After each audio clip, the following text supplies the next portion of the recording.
Assalamualaikum warahmatullahi wabarakatuh. Kembali lagi di channel Berita Mistis. Untuk kisah kali ini ada sebuah kisah yang ditulis oleh akun Twitter yang bernama @dioseta. Dan untuk kisah yang akan saya bawakan kali ini yaitu sebuah kisah yang berjudul Kau Gantung Jasadku di Kamar Itu. Dan untuk kali ini kita masuk untuk bagian yang pertama. Bagi teman-teman yang ingin membaca langsung ceritanya dan ingin membaca koleksi cerita-cerita lain dari Dioseta, nanti silakan saja kunjungi linknya yang nanti akan saya sertakan di kolom deskripsi. Dan sebelum kita masuk ke ceritanya, tekan dulu tombol like video ini dan jangan lupa tekan juga tombol subscribe channel ini dan nyalakan juga lonceng notifikasinya agar tidak ketinggalan cerita-cerita baru dari channel ini. Dan seperti apa untuk kisah kali ini? Langsung saja kita simak berikut ini.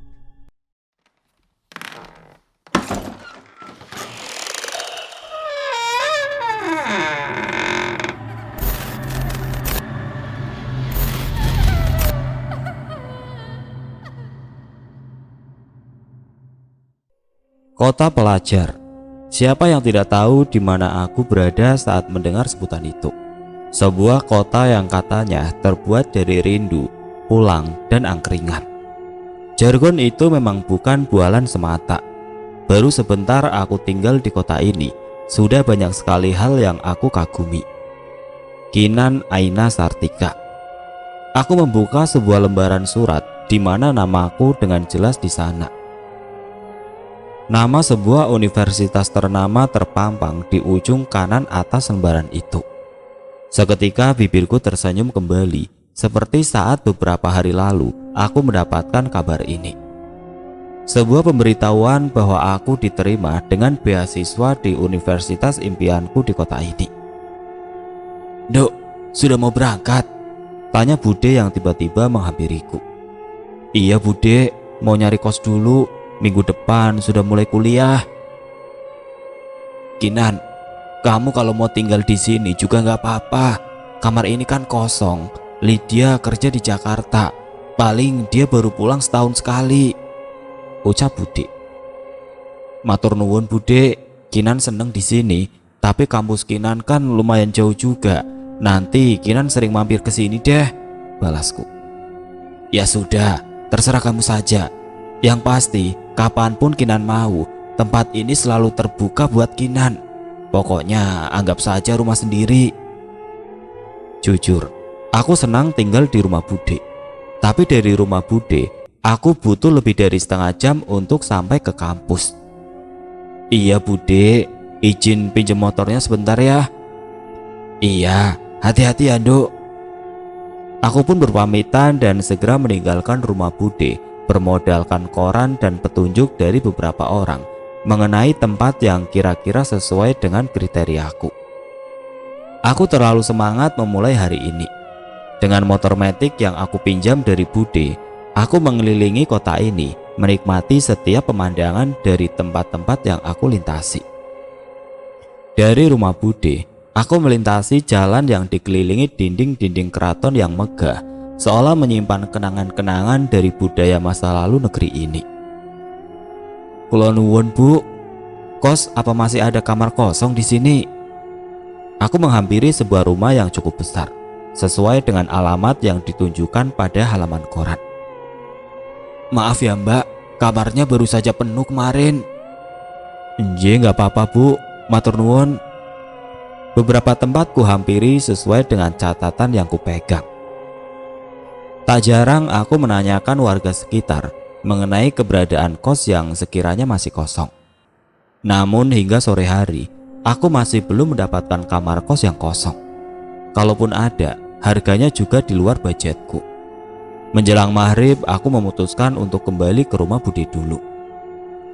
Mungkin besok aku akan lebih beruntung dan bisa menemukan tempat yang cocok.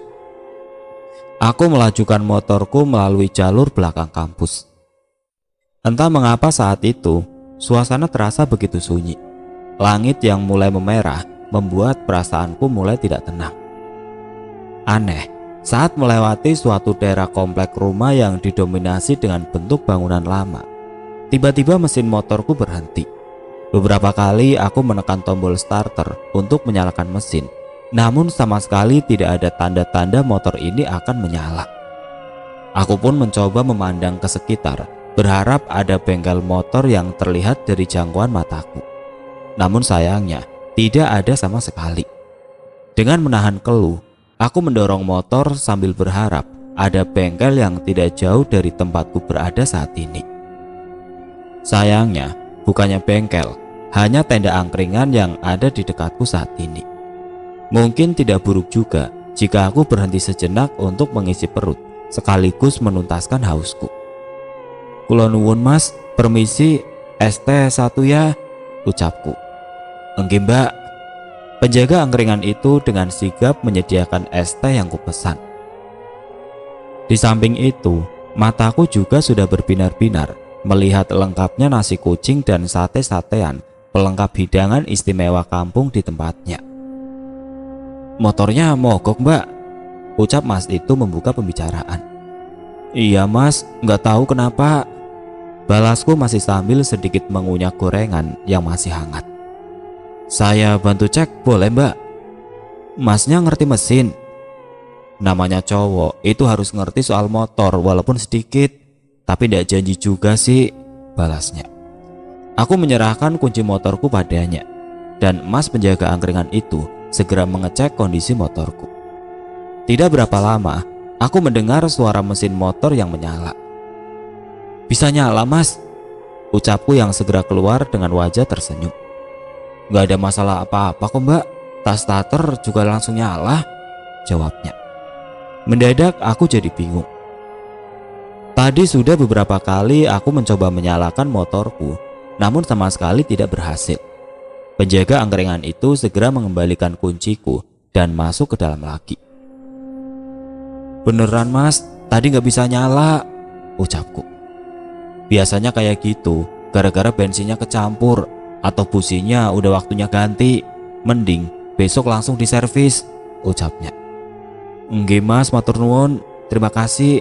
Saya sampai belum tahu nama masnya siapa," balasku. "Wiro mbak, sudah tak tulis gede banget loh di depan. Angkringan Mas Wiro. Lah kok masih ada aja yang nanya," ucapnya.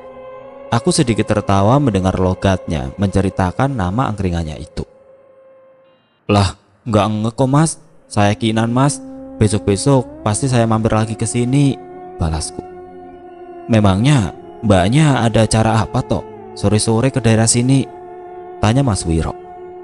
"Nyari kos mas, udah seharian nyari, masih belum dapet nih, bingung juga." Mendengar ceritaku, Mas Wiro malah keluar dan melongo ke beberapa arah.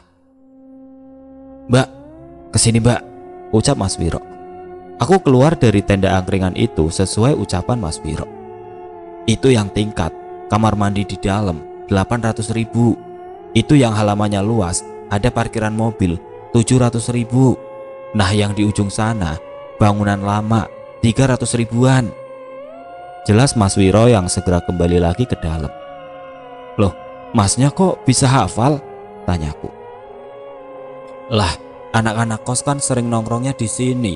Coba aja minggu depan pas udah mulai kuliah, jam segini pasti udah banyak yang nangkring sampai gelar tikar," balasnya. "Wah, pokoknya aku terima kasih banget ya Mas Wiro. Udah benerin motorku, bantuin nunjukin kos-kosan sampai ke harganya juga," balasku. "Weh, santai saja. Ntar kalau jadi pindah sini, kita juga pasti sering ngobrol." Aku memperhatikan beberapa tempat yang ditunjukkan oleh Mas Wiro. Beberapa tempat yang diceritakan memang masih di atas budgetku. Setidaknya aku tertarik dengan kos bangunan lama yang tadi ditunjukkan.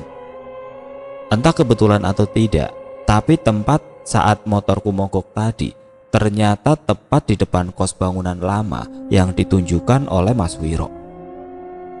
"Ya begini kondisinya mbak, masih bangunan lama," jelas seseorang yang mengenalkan diri kepadaku dengan nama Bu Fitri.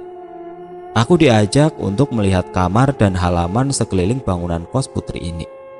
Halamannya tampak asri, dan walau bangunan lama, tempat ini cukup terawat. "Yang kosong ada berapa kamar bu?" tanyaku. Di sini ada 6 kamar, 3 diantaranya masih kosong. Bu Fitri mengajakku melihat sendiri kamar yang masih tersedia. Ukuran kamarnya tidak jauh berbeda, hanya posisinya saja. Lantai di seluruh rumah ini masih menggunakan tehel kuno berwarna abu, ciri khas rumah zaman dulu. Ada sebuah kasur, lemari, meja dan kursi di setiap kamarnya. Aku cukup senang karena tempat ini sedikit mengingatkanku akan rumah Mbah di Jawa Timur. Di setiap kamar ada sebuah jendela yang sudah dipasang tralis. Sekilas tempat ini terlihat nyaman. Hanya saja rumah ini tidak menggunakan plafon, dan bila menatap ke atas, langsung sisi bawah gentenglah yang terlihat. Beruntung dindingnya cukup tinggi, sehingga menurutku masalah privasi masih cukup aman. Ini nggak bocor kan, Bu? Tanyaku khawatir. Tenang Mbak Kinan, sebelum jadi kos-kosan, genteng yang bocor sudah saya perbaiki. Harusnya sih sudah aman, jelas Bu Fitri. Sepertinya kondisi kos ini cocok untukku. Selain harganya yang masih terjangkau, suasana asri tempat ini juga membuatku nyaman. Aku memilih kamar di ujung belakang yang berbatasan dengan halaman belakang. Pertimbangannya agar suara kendaraan dari jalan tidak terlalu terdengar berisik. Saya pilih kamar yang belakang saja, Bu. Minggu depan sudah bisa saya tempatin kan? Wajah Bu Fitri terlihat tersenyum. Bisa Mbak. Anak-anak yang lain juga paling minggu depan sudah kembali. Ibu tinggal di sini? Tanyaku sambil menyiapkan beberapa lembar uang untuk melakukan pembayaran. Kamar ibu yang di depan sebelah kanan, tapi ibu jarang di sini. Lebih banyak di rumah anak ibu di daerah Gamping.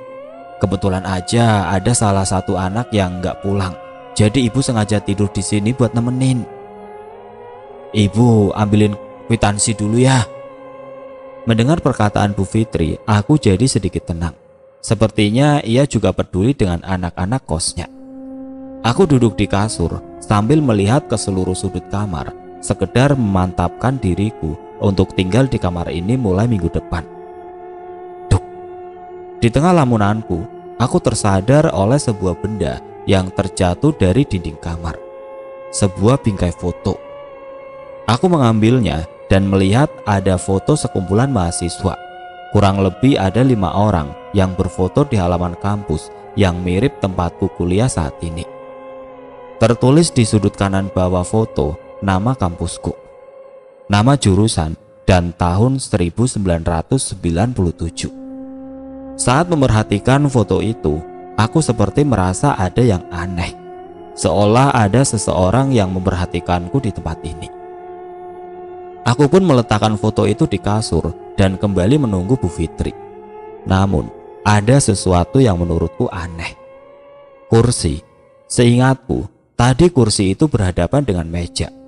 Namun sekarang, kursi itu seolah sudah terputar dan menghadap ke arahku. Apakah aku yang salah ingat? Tapi, hal ini membuatku merasa tidak nyaman. Seolah ada yang duduk di kursi itu dan memperhatikanku. Ini kwitansinya Mbak Kinan, ucap Bu Fitri yang sudah selesai membuatkan kwitansi. Bu, saya jadinya di kamar yang tengah saja. Aku yang masih merasa keanehan di kamar ini segera meminta untuk pindah ke kamar yang tengah yang berbatasan langsung dengan kamar kos penghuni lainnya.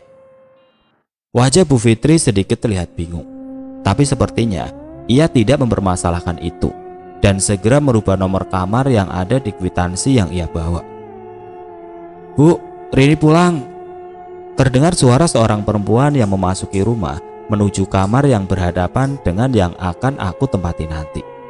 Nah, itu Rini, anak kos yang ibu ceritain tadi. Mau kenalan? Tawar Bu Fitri. Boleh Bu. Bu Fitri mengajakku menghampiri kamar anak kos bernama Rini itu. Rini, kenalin, ini Kinan. Mulai minggu depan dia kos di sini juga, ucap Bu Fitri. Rini bergegas menghampiri kami keluar kamar dan menjulurkan tangannya. Kenalin, aku Rini, semester 3. Jangan nunggu minggu depan dong, secepatnya aja biar aku ada temen, ucap Mbak Rini yang ternyata begitu ramah.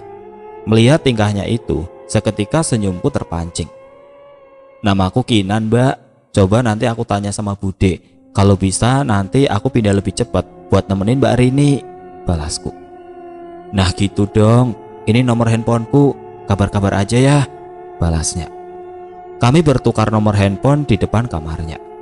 Mbak Rini memang sangat ramah, tapi ada satu hal yang membuatku merasa kurang nyaman. Aku mencium aroma melati dari kamar yang ia tempati. Kinan, bareng gak? Seorang mahasiswa menghampiriku dengan motor bebeknya. Namanya Lintang, salah satu teman sekelasku yang beberapa kali sekelompok denganku. Ya elah Lintang, kamu kan tahu kosku cuma di belakang kampus, pakai segala nawarin bareng, balasku.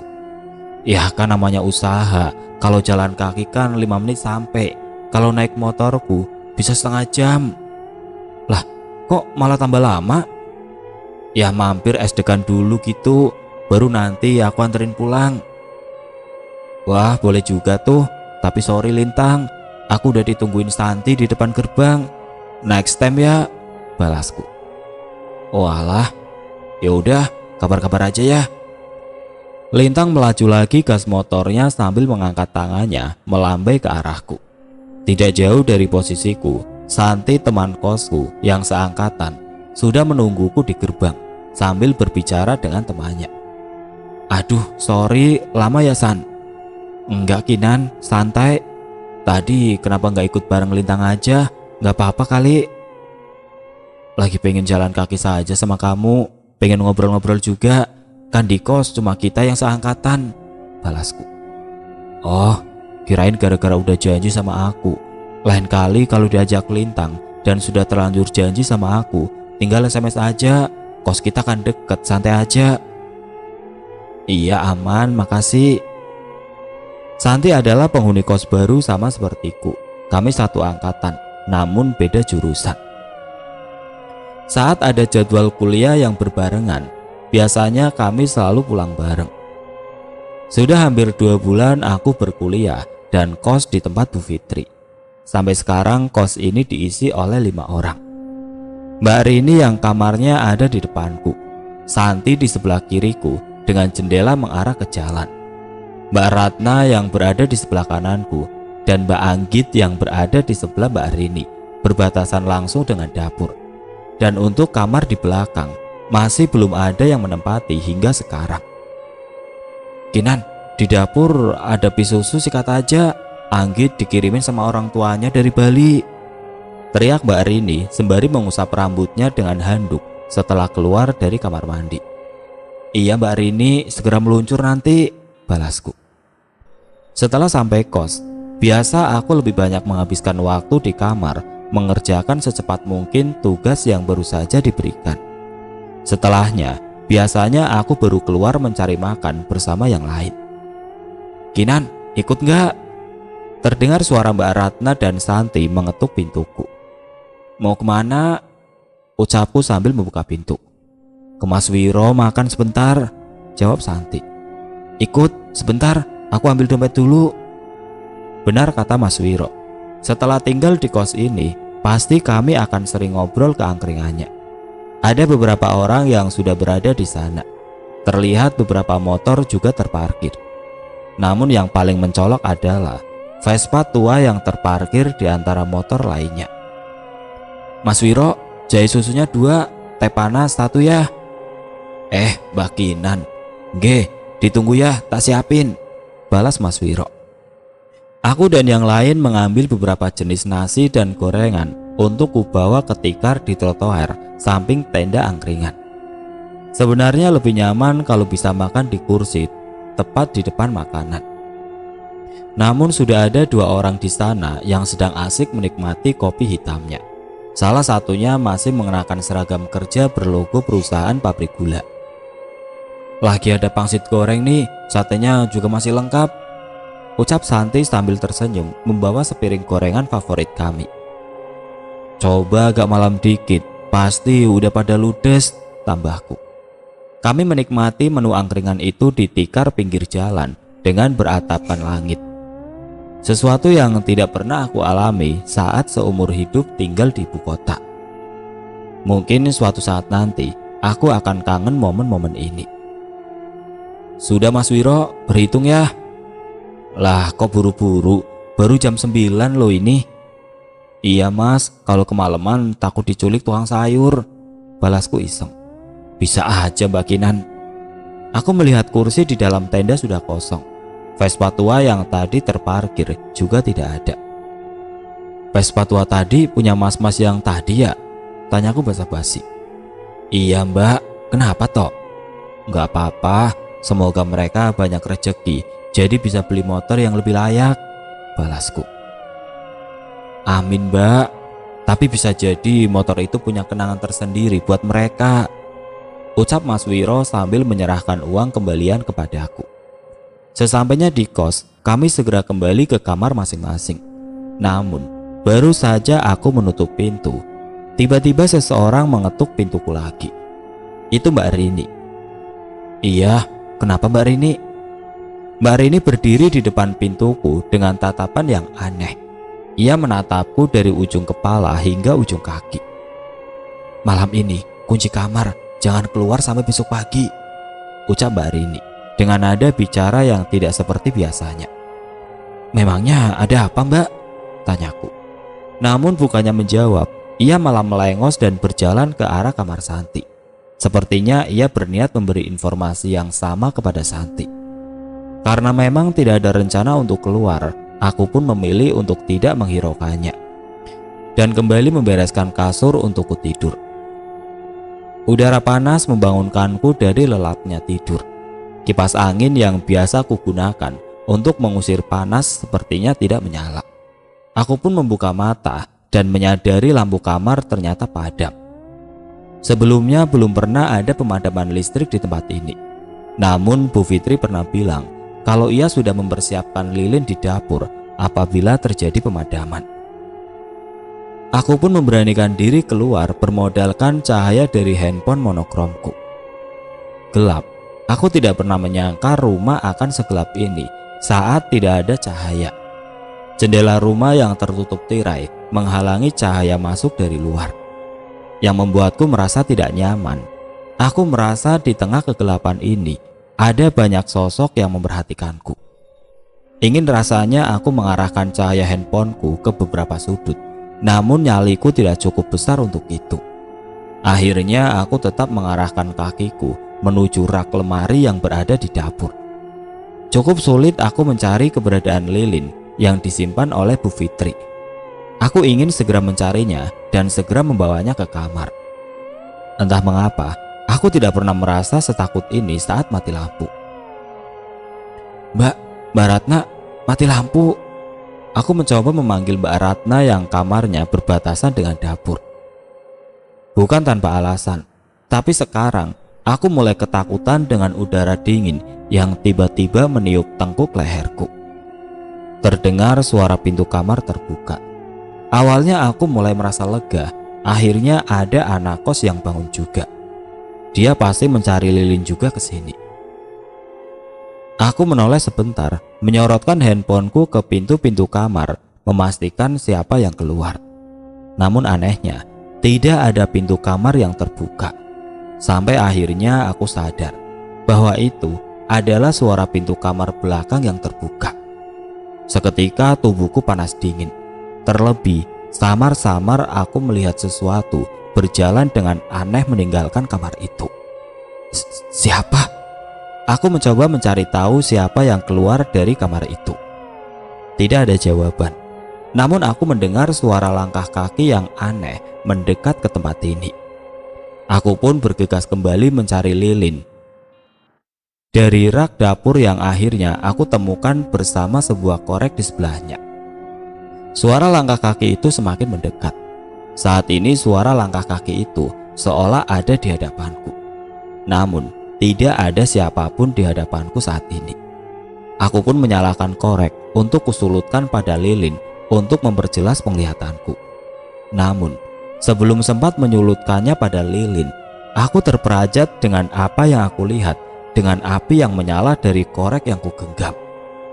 Langkah kaki, tidak ada seorang pun yang terlihat di hadapanku. Namun saat aku menoleh ke bawah, terlihat sepasang pergelangan kaki tanpa badan yang melangkah dan berdiri tepat di hadapanku. Aku menutup mulut dan menahan tangisku. "Tolong, Santi, Mbak Rini!" teriakku sambil terisak. Namun kedua pergelangan kaki itu terus berjalan melewatiku, menembus pintu belakang yang ada di dapur. Aku menguatkan diriku untuk menyalakan lilin, namun yang aku rasakan malah semakin mengerikan. Aku pun beberapa kali menggedor pintu Mbak Ratna dan Mbak Rini, namun sama sekali tidak ada jawaban. Sebaliknya, dari arah kamar Santi, malah terdengar suara wanita yang tertawa dengan aneh. Santi, keluar San!" teriakku sambil menggedor pintu kamarnya. Namun Santi tidak menghiraukan suaraku dan malah tertawa dengan suara mengerikan. Suaranya persis seperti sosok makhluk yang sering diceritakan di cerita hantu yang kudengar, kuntilanak. Aku tidak tahu apa yang harus aku perbuat. Bu Fitri sudah pasti tidak ada di rumah. Hanya kamar Mbak Anggit yang belum aku coba ketuk. Aku tidak berani ke sana karena kamarnya bersebelahan langsung dengan kamar belakang yang saat ini pintunya berada di samping kiriku. Mbak Anggit," ucapku dengan suara yang bergetar. Aku segera masuk ke kamar, namun sepertinya semua ini masih akan terus berlanjut hingga akhirnya aku memberanikan diri melangkah ke kamar Mbak Anggit. Namun semakin mendekat, tanpa sengaja aku malah memperhatikan kamar belakang yang pintunya terbuka dengan sendirinya. Ada sesuatu yang bergerak di sana. Ini terlalu mengerikan. Seorang wanita berdiri melayang di hadapanku. Wajahnya penuh amarah, menatap dengan tajam. Sebuah tali penuh darah terikat di lehernya yang dengan cepat aku tahu dari mana asal darah itu. Hampir seluruh wajah penuh dengan darah dari bekas luka yang keji. Aku pun jatuh terduduk dan menjatuhkan lilinku. "Tolong, Santi, Mbak Anggit!" teriakku yang suaranya hampir tidak terdengar. Aku berusaha untuk mundur, namun makhluk itu telah melihatku. Ia seperti mendekat ke arahku. Sekuat tenaga aku mencoba berdiri dan berlari ke arah luar. Suara tawa Santi yang aneh masih terdengar setiap aku melewati kamarnya. Beruntung aku sempat mencapai pintu dan keluar dari rumah. Namun suasana halaman rumah yang biasa membuatku tenang kini terlihat semakin mencekam. Aku berlari sebisa mungkin menjauhkan diri dari rumah dan sepertinya kengerian rumah ini lebih dari apa yang barusan kualami. Tidak hanya wanita yang berada di kamar belakang. Dari jendela kamar Santi terlihat sosok kuntilanak yang memperhatikanku dari jendela. Sesosok mata berwarna merah menatapku dari arah kamar Bu Fitri. Dan lebih dari itu, ada sosok pocong yang menjaga di antara beberapa sudut rumah. Aku pun berlari sejauh mungkin hingga ke jalan. Dari arah yang cukup jauh, aku melihat seseorang seperti Mas Wiro yang sedang berjalan dengan dua orang lainnya dengan membawa senter. Mas Wiro, tolong!" teriakku sambil menghampirinya. Aku tidak peduli dengan penampilanku yang berantakan dan bertelanjang kaki. Aku benar-benar takut dengan semua yang kualami. "Mbak Kinan? Kenapa Mbak Kinan?" tanya Mas Wiro kaget. Setan Mas, di kos ada banyak setan," jawabku dengan masih mencoba mengatur nafas. Bukannya menjawab, Mas Wiro malah menoleh kepada kedua orang di sebelahnya yang tadi sempat bertemu denganku di angkringan. "Asem Jul, rumahnya yang itu toh," ucap salah seorang yang mengenakan seragam. "Iya nggak kelihatan, semua rumah sini banyak yang masih bangunan lama," balas salah seorang yang masih mengenakan celana seragamnya namun sudah berganti dengan kaos dan mengalungkan sarung di bahunya. Aku tidak mengerti dengan apa yang mereka bicarakan, namun mereka memintaku untuk menunjukkan tempat aku melihat kejadian tadi. Sampai di halaman rumah, kedua pemuda itu menggelengkan kepala seolah tidak percaya dengan apa yang mereka lihat. "Mbak Kinan, ada orang lagi di dalam?" tanya salah seorang dari mereka. Aku mengangguk. "Santi Mas, dia ketawa dari dalam kamar, ketawanya aneh kayak kuntilanak," ucapku. Mas Wiro terlihat kaget mendengar ceritaku. Mbah Kinan, nama saya Danan. Ini teman saya Cahyo. Temenin saya ke dalam lagi ya. Kita bantuin temen Mbak Kinan, ucap seseorang yang mengaku bernama Danan itu. Aku ingin menolak. Sosok yang aku lihat memperhatikanku dari tempat ini saja sudah membuatku sulit untuk berdiri. Mau dibantu mbak, kasihan kalau temanku yang satu ini habis dikeroyokin massa karena masuk ke kos-kosan perempuan tanpa izin, ucap Mas Cahyo. Iyo mbak, kasihan Mbak Santi, kayaknya orang-orang ini mengerti masalah beginian, ucap Mas Wiro. Mendengar Mas Wiro berucap seperti itu, aku pun mengiyakan permintaan mereka untuk kembali masuk ke dalam. Sekali lagi aku memasuki rumah yang sudah kutinggali beberapa bulan ini. Suasananya masih seperti tadi. Aku menunjukkan kamar Santi yang masih terkunci dan terdengar suara tawa aneh itu lagi. Mas Danan membacakan sebuah doa yang terdengar hingga ke seluruh penjuru rumah. Tidak lama setelahnya, suara tawa dari kamar Santi berubah menjadi geraman dan lambat laun menghilang. Suara kunci terbuka terdengar dari kamar Santi. Dari dalam terlihat Santi keluar dengan wajah yang pucat dan rambut yang berantakan. Ia segera memelukku dan menangis sejadi-jadinya. Jangan Kinan, jangan ngelihat ke dalam kamar, ucap Santi melarangku habis-habisan untuk menoleh ke kamarnya. Mas Danan terus membaca doanya dan menyisir satu persatu kamar hingga sampai di kamar belakang. Aku tidak berani menatap ke arah sana. Entah apa yang direncanakan oleh Mas Danan. Aku berusaha untuk tidak menghiraukannya.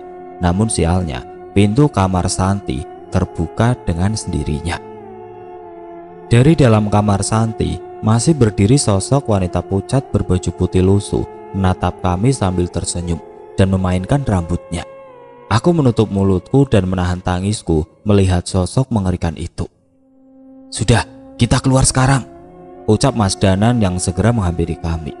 Ia menatap sebentar sosok di dalam kamar Santi dan terus mengarahkan kami keluar. Bienan, gimana? Tanya Mas Cahyo. Cuman tinggal mereka berdua, banyak setan kiriman juga. Kita urusin nanti, jangan bahas di sini, jawab Mas Danan. Kami pun memutuskan untuk berkumpul di angkringan Mas Wiro yang seharusnya sudah bersiap untuk tutup. Mas, bener gak ada siapa-siapa lagi di rumah itu? Soalnya tadi Mbak Rini sempat mengetuk pintu kamarku dan ngelarang saya untuk keluar dari kamar malam ini, ucapku. Mas Danan dan Mas Cahyo saling bertatapan. Enggak, sepertinya yang ngasih tahu itu bukan temanmu, jawab Mas Danan. Iya Kinan, Mbak Rini tadi sore pergi bawa tas besar. Setelah kita pulang, kayaknya nginep, ucap Santi. Mbak Anggit gimana? Tadi bukannya dia habis makan di sini sama kita? Tanyaku lagi. Kali ini Mas Wiro yang menjawab. Tadi aku ngelihat dia dijemput sama cowok naik motor. Bisa jadi dia belum pulang. Aku tidak mau bertanya lagi. Sepertinya malam ini aku harus mengajak Santi menginap di rumah Bude sebelum menceritakan kejadian malam ini pada Bu Fitri dan Pak RT besok. Mas Danan, memangnya kalian gak bisa membersihkan rumah itu? Tanya Mas Wiro. Enggak gitu mas, setelah lihat rumah tadi sepertinya masalahnya terlalu dalam, jawab Mas Cahyo. Mungkin setan-setan kiriman bisa kami tangani dengan mencari benda-benda yang menjadi perantaranya. Tapi lebih dari itu, ada sosok yang tidak bisa kami usir begitu saja. Dia mati dengan tidak wajar dan pasti ingin menuntut balas, tambah Mas Danan. Aku cukup heran dengan ucapan mereka. Selama ini kami tinggal di rumah kos itu dengan tenang tanpa ada gangguan. Ingin rasanya aku tidak percaya dengan ucapan mereka. Namun kejadian tadi membuatku tidak bisa membantah apa yang mereka ceritakan. Tapi Mas Danan, selama ini kami tinggal di kos itu tenang-tenang saja. Tidak ada hal seperti ini, ucap Santi yang sudah mulai tenang. Mendengar pertanyaan itu, Mas Danan mengeluarkan sebuah benda berupa lembaran foto yang pernah kulihat terbingkai di kamar belakang. Itu foto yang ada di kamar belakang mas? Tanyaku. Mas Danan mengangguk. Ia mengangkat foto itu dan menunjukkan sebuah tulisan yang tertulis di belakang lembaran itu. Di sana tertulis tanggal dan bulan yang bertepatan dengan hari ini. Kita akhiri semua setelah ini. 5 Mei 1997 pukul 22.00, hutan belakang kampus. Vera. Kinan bersama Danan dan Mas Cahyo sampai pada Mbak Sarmi yang sudah tinggal di desa itu sejak lahir. Cerita memilukan diceritakan mengenai seorang wanita bernama Nilam yang pernah tinggal di kos Kinan. Aku menghabiskan malam bersama dengan Santi di rumah Bude. Kami memutuskan untuk tidak masuk kuliah dulu hari ini untuk menenangkan diri sekaligus mencari tahu tentang permasalahan di kos malam. Dok, udah bangun, sarapan dulu, temennya diajak, ucap Bude yang menyadari bahwa aku sudah terbangun. Santi masih tidur Bude, biar istirahat dulu saja, dia pasti masih trauma sama kejadian semalam. Coba ceritakan sama Bude, sebenarnya ada apa sampai kalian lewat tengah malam maksa untuk tidur di sini? Aku memang belum menceritakan kepada Bude tentang apa yang terjadi. Semalam Bude melihatku dan Santi datang dengan wajah yang pucat kelelahan, sehingga Bude menyuruh kami untuk segera beristirahat. Ini pertama kalinya Kinan melihat roh halus Bude, ucapku sambil mengusap-ngusap bahuku karena merinding setiap mengingat kejadian semalam. Mendengar perkataanku, Bude menghentikan kegiatannya dan mengambil kursi untuk duduk di hadapanku. Roh halus, kamu yakin? Aku mengangguk dan menceritakan semua kejadian semalam pada Bude. Mulai dari pemadaman listrik, kemunculan kaki manusia yang melangkah tanpa badan, sosok yang tergantung di kamar belakang, hingga Santi yang kesurupan oleh sosok menyerupai kuntilanak itu. Aku melihat ekspresi wajah Bude yang ikut merinding mendengar ceritaku.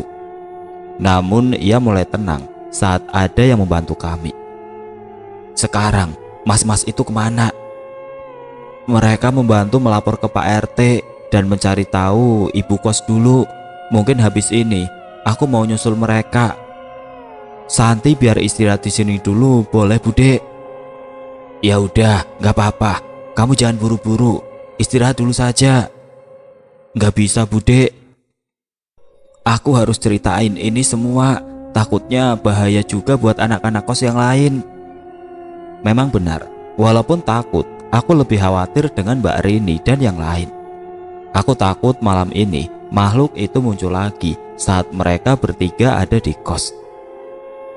Jam 11 siang, aku berpamitan pada Santi dan memintanya untuk beristirahat. Wajahnya masih terlihat pucat dan lemah. Hati-hati Kinan, kalau masalah di kos belum jelas, jangan tidur di sana, ucap Santi. Aku mengangguk dan menenangkan dia. Kamu berangkat naik apa Kinan? Tanya Bude menghampiri kami. Dijemput Lintang Bude, biar ada yang nemenin, ucapku. Aku sudah pernah bercerita tentang Lintang kepada Bude, jadi dia cukup tenang saat aku ada yang menemani. Kami janjian ketemu di salah satu minimarket depan komplek agar ia tidak repot mencari jalan masuk ke rumah Bude. Ya sudah, pokoknya ada apa-apa bilang Bude ya, jangan sampai ibumu juga khawatir. Iya Bude, Kinan pamit. Setelah berjalan kaki selama beberapa menit, aku sudah melihat Lintang menunggu di depan minimarket dengan motor bebek kebanggaannya. Sorry, nunggu lama ya, ucapku. Enggak kok, santai aja. Itu yang tadi kamu ceritain beneran? Tanya Lintang dengan wajah yang heran. Bener Tang, orang yang denger pasti gak percaya ada sesuatu di rumah itu yang gak beres, jawabku. Kalau gitu pindah kos saja, ucap Lintang. Rencananya begitu, tapi kita cari tahu dulu, takutnya salah langkah malah lebih bahaya, balasku. Bener tuh, sekarang kita kemana dulu? Ke kos dulu, temuin anak kos yang lain. Tanpa menunggu lama, Lintang menyerahkan helm kepadaku, mengantarku kembali ke kos. Sepanjang perjalanan aku menceritakan tentang apa yang kulihat di kos kepada Lintang. Berkali-kali dia menyarankanku untuk pindah ke kos yang lebih aman. Di depan kos aku melihat sudah terparkir motor Vespa tua dan beberapa motor lainnya. Dari jauh terlihat sudah ada beberapa orang di ruang tamu. "Mbak Kinan, sudah sehat?" tanya Mas Danan yang sudah sampai duluan di sana. "Sudah Mas, Santi masih nggak enak badan. Dia masih istirahat di rumah Bude." Aku memperhatikan sekitar. Bu Fitri, Pak RT, dan teman-teman kos ternyata sudah berkumpul lebih dulu di sana dan sepertinya sudah memulai perbincangan. Mas Danan mempersilahkanku untuk duduk dan mendengar mengenai kesimpulan yang sudah mereka bahas. Bu Fitri membeli rumah ini dan menjadikan kos-kosan baru sekitar 3 tahun dan selama ini belum pernah mendengar ada kejadian seperti ini. Pak RT juga bercerita ia tidak mengetahui tentang sejarah rumah ini. Ia berjanji akan mencari tahu tentang sejarah rumah ini pada warga yang lebih lama tinggal di sekitar sini. "Sebenarnya bukan gak ada kejadian, Bu." Tiba-tiba Mbak Rini berbicara, seolah ingin menceritakan sesuatu. "Maksud Mbak Rini, sebelumnya pernah ada kejadian yang sama?" Mbak Rini bertatapan dengan Mbak Anggit sebelum memutuskan untuk bercerita. "Semalam sebenarnya ada alasan kenapa tiba-tiba diajak keluar sama pacar saya. Dia baru bilang tadi pagi, katanya waktu nelpon semalam dia mendengar suara perempuan lain yang suaranya aneh, seperti kadang menangis, kadang menggeram," cerita Mbak Anggit. "Mati, tidak ada yang boleh hidup." Pacar saya merinding mendengar suara itu dan memaksa untuk menjemput saya. Mendengar cerita itu, seketika bulu kuduku berdiri. Beruntung pacar Mbak Anggit cepat tanggap dengan situasi semalam. "Pernah ada yang datang ke rumah ini, seorang nenek. Saat itu hanya ada saya dan Ratna. Dia datang ke tempat ini, katanya mau menemui cucunya yang bernama Nilam. Namun karena di rumah ini tidak ada yang namanya Nilam, akhirnya kita meminta nenek itu untuk pergi. Dan malam setelahnya terdengar suara perempuan nangis dari kamar belakang." Kami semua terdiam mendengar cerita itu. Sebagian dari kami berpikir, apakah kejadian itu ada hubungannya dengan kejadianku semalam. "Kalau itu namanya Mbak Sarmi, dia memang sudah agak pikun. Tiap hari dia mencari anaknya yang bernama Nilam. Padahal kami warga desa tahu bahwa Mbak Sarmi dan almarhum suaminya tidak pernah punya anak," ucap Pak RT. "Tapi Pak, Mbak Sarmi sudah lama tinggal di desa sini. Apa dia tahu tentang rumah ini?" tanya Mas Danan. "Mungkin, tapi dia sudah mulai pikun. Saya sangsi dia punya informasi yang cukup," tambah Pak RT. Entah mengapa aku merasa harus menemui seseorang bernama Mbak Sarmi itu. "Rumahnya jauh dari sini, Pak?" tanyaku. "Paling 100 meter. Rumahnya paling tua sendiri. Beliau tinggal sendiri. Tapi ada tetangga yang merawat Mbak Sarmi," jelas Pak RT. Aku pun mengajak Lintang untuk mengecek ke sana. Mas Danan dan Mas Cahyo sepertinya memiliki firasat yang sama, sehingga memutuskan untuk ikut. Bu Fitri meminta maaf atas permasalahan yang terjadi di kosnya. Kami tahu semua ini bukan salah beliau, tapi mau tidak mau kami harus mencari tempat yang aman sebelum memutuskan melanjutkan tinggal di kos ini atau pindah. "Bu Fitri, tenang saja. Setelah permasalahan ini selesai, rumah ini akan kembali nyaman untuk ditinggali," ucap Mas Cahyo. "Memang bisa, Mas? Apa Masnya sudah tahu masalahnya?" tanya Bu Fitri. "Penyebabnya belum tahu, tapi kami sudah tahu kalau makhluk yang tergantung di kamar belakang mati dengan tidak wajar. Kematiannya ada hubungannya dengan santet," balas Mas Cahyo. Aku dan Lintang menghampiri sebuah rumah tua, diiringi suara mesin motor Vespa tua yang suaranya terdengar hingga ujung jalan. Terlihat seorang wanita tua sedang sibuk membersihkan halaman rumah dari daun-daun kering yang berserakan. "Kula nuwun." Aku mencoba memanggil Mbok Sarmi dari depan halaman, berharap ia akan menengokku. Iya, siapa ya? Mbok Sarmi mendekati sambil mengamati wajah kami satu persatu. Saya Kinan, Mbah. Ini teman saya Lintang. Yang di belakang Mas Danan sama Mas Cahyo. Kami pengen ngobrol-ngobrol sama Mbah, ucapku. Mbah Sarmi yang sudah cukup tua dan sedikit bungkuk terlihat bingung. Ia menoleh ke rumahnya dan kembali menatap kami.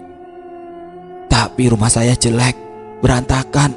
Mbah juga nggak punya suguhan apa-apa, balas Mbah Sarmi.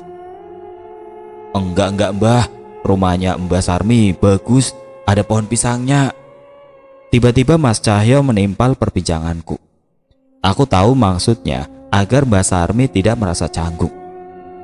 Ya wis, masuk Nduk, Mbah buatin minum ya, ucapnya sambil memalingkan badan dan berjalan dengan tertatih. Saya bantuin Mbah, ucap Mas Cahyo yang segera ikut menyelonong ke bagian belakang rumah. Sementara kami menunggu di teras rumah yang terdapat kursi bambu yang cukup tua. Mbah cuma ada teh, pisang, dimakan ya, ucap Mbah. Entah mengapa aku merasa terharu melihat momen ini. Sudah bertahun-tahun aku tinggal di ibu kota. Hampir seumur hidup tidak pernah ada satu orang pun yang menyambut orang asing sampai seperti ini. Mbah, nanti gantian aku bawakan pisang dari kampungku. Enak Mbah, ucap Mas Cahyo yang mencoba sok akrab dengan Mbok Sarmi sambil membuka kulit pisang yang disuguhkan. Melihat tingkah Mas Cahyo, Mbah Sarmi pun mulai tersenyum. Ngapunten, tolong teman saya dimaafin ya Mbah, kelakuannya memang begitu. Kalau udah lihat pisang, matanya langsung hijau, ucap Mas Danan. Tiba-tiba suasana di rumah ini menjadi nyaman dengan keberadaan Mas Danan dan Cahyo. Bahkan kami sempat lupa dengan tujuan kami ke sini. Ngapunten Mbah Sarmi, sebenarnya ada yang ingin kami tanyakan. Lintang mencoba membantu untuk membuka pembicaraan. Namun bukannya menjawab, Mbah Sarmi malah berdiri dan masuk ke rumah meninggalkan kami. Kami menunggu cukup lama, namun Mbah Sarmi belum kunjung keluar juga.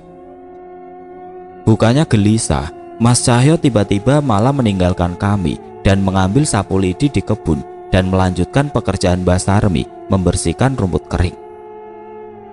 Mas, gimana? Apa kita panggil saja? Tanyaku pada Mas Danan dan Lintang. Gak usah, Mbah Sarmi sudah mengerti maksud kita. Walaupun penampilannya begitu, sebenarnya Mbah bukan orang biasa, ucap Mas Danan. Aku tidak mengerti apa yang dimaksud olehnya. Tapi memang cukup aneh melihat mereka berdua bisa cepat merasa akrab dengan Mbah Sarmi sebelum banyak berbicara. Setelah beberapa lama, akhirnya terdengar suara langkah kaki Mbah Sarmi dengan suara kaleng.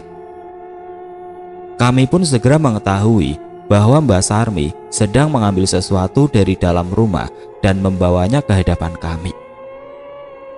Mbah Sarmi tinggal di daerah sini hampir seumur hidup. Mbah Sarmi mencoba untuk mulai bercerita. Mbah gak bisa punya anak, tapi Mbah beruntung bisa menikah dengan orang yang tepat dan tidak pernah mengeluh sampai akhir hayatnya. Mbah Sarmi mengeluarkan foto seorang pria tua yang terlihat sudah sangat lama. Setelah Mas Nur pergi duluan, Mbah kesepian.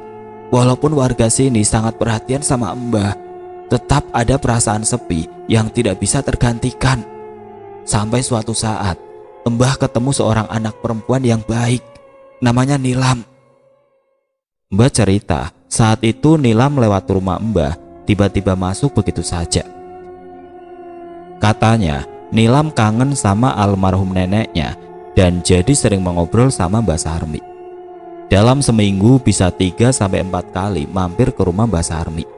Dia banyak cerita soal temannya, kuliahnya, dan keluarganya. Saat itu Mbah sangat senang karena ia jadi tidak kesepian lagi. Tapi di balik itu, Mbah juga tahu ada masalah yang dialami oleh Nilam tentang keluarganya. Mereka tinggal di rumah yang saat ini menjadi kos yang kutinggali. Ada seorang pria bernama Bira yang jatuh cinta dengan Nilam. Keluarga mereka cukup dekat, sehingga Bira sering mampir ke rumah. Namun Nilam tidak memiliki perasaan yang sama dengan pria itu. Nilam selalu berusaha menghindari pria itu. Ia selalu ke rumah Mbak Sarmi setiap Bira mampir ke rumah Nilam. Pernah beberapa kali Nilam sampai menginap di rumah Mbak Sarmi agar tidak bertemu dengan Bira. Akhirnya orang tua Nilam sadar bahwa anaknya berusaha menjauhi pria yang mendekatinya itu. Rasa sayang terhadap anaknya membuat ayah Nilam menghampiri keluarga Bira dan menegaskan bahwa Nilam tidak bersedia menjalin hubungan dengan anak mereka. Awalnya hal ini ditanggapi dengan biasa. Sayangnya, permasalahannya lebih rumit dari itu. Ada alasan mengapa keluarga itu mendekati keluarga Nilam dan menginginkan Nilam menikah dengan anaknya. Setelah berbagai teror mulai mendatangi rumah itu, ayah Nilam terkena penyakit gatal. Ibu Nilam yang sering menjadi depresi karena diperlihatkan sosok aneh. Hingga Nilam yang sering kehilangan kesadaran dan tiba-tiba tersadar di bawah pohon. Seseorang yang merupakan keturunan keraton pernah cerita sama Mbah bahwa keluarga Nilam sedang disantet. Orang itu pernah dimintai tolong oleh keluarga pria yang suka kepada Nilam untuk ngerjain keluarga Nilam, namun ditolak olehnya. Mbah pun panik dan menghampiri keluarga Nilam. Namun Mbah juga tidak punya kemampuan sebesar itu untuk menangkal serangan yang diarahkan kepada keluarga Nilam. Apalagi saat bertemu orang tua Nilam, Mbah melihat orang tua Nilam terlihat linglung. Beruntung teman-teman kampus Nilam yang mengetahui keadaan Nilam tidak tinggal diam. Mereka mencari cara untuk membantu Nilam dengan bantuan pemuka agama, orang pintar, dan sesepuh yang mengerti masalah ini. Namun sekali lagi, masalah ini tidak semudah itu. Keluarga sang pria begitu keras menginginkan Nilam menikah, ternyata karena weton Nilam sesuai dengan syarat tumbal untuk pesugihan yang mereka jalani. Ketika mereka gagal, maka nyawa mereka lah taruhannya. Nilam dan teman-temannya merencanakan suatu hal untuk menyelamatkan Nilam. Orang tua Nilam diungsikan ke rumah keluarga terdekat dan rumah dikosongkan. Nilam pun tinggal bersama teman-temannya. Mereka mengetahui bahwa Bira masih sering ke rumah itu untuk mencari Nilam. Namun yang ditemui hanyalah rumah kosong. Mereka kira ini akan berjalan lancar. Sampai suatu kebodohan dilakukan oleh Vera, salah satu teman Nilam. Vera jatuh cinta dengan Bira. Vera menghubungi Bira dan memintanya bertemu di rumah Nilam pada waktu yang dijanjikan. Bira sangat kecewa saat tidak menemukan Nilam bersama Vera. Namun Vera menahan Bira dan berusaha meyakinkan Bira bahwa ia lebih bisa membuat Bira bahagia dibanding Nilam. Vera berjanji akan memberikan apapun yang Bira mau agar Bira mau bersamanya dan melupakan Nilam. Mendengar ucapan Vera, Bira sebagai seorang laki-laki menerimanya dengan senang hati. Di rumah itu, juga Bira meminta Vera untuk melayani nafsunya. Vera sudah siap dengan itu dan mengikuti semua keinginan Bira. Rumah yang seharusnya kosong itu kini dipenuhi suara desahan sepasang manusia yang saling melampiaskan nafsunya. Setelah Vera memenuhi janjinya, kini giliran Bira. Ia akan melepaskan Nilam dengan baik-baik. Ia meminta Vera untuk mengajak Nilam ke hutan belakang kampus pada tanggal 5 Mei untuk mengakhiri semua permasalahan ini. Entah mengapa Vera merasa tidak pantas menemui mereka langsung setelah apa yang ia lakukan bersama Bira. Ia pun mengirimkan sebuah pesan di balik foto mereka agar berkumpul di belakang kampus pada waktu yang dijanjikan. Dan hari yang dijanjikan pun tiba.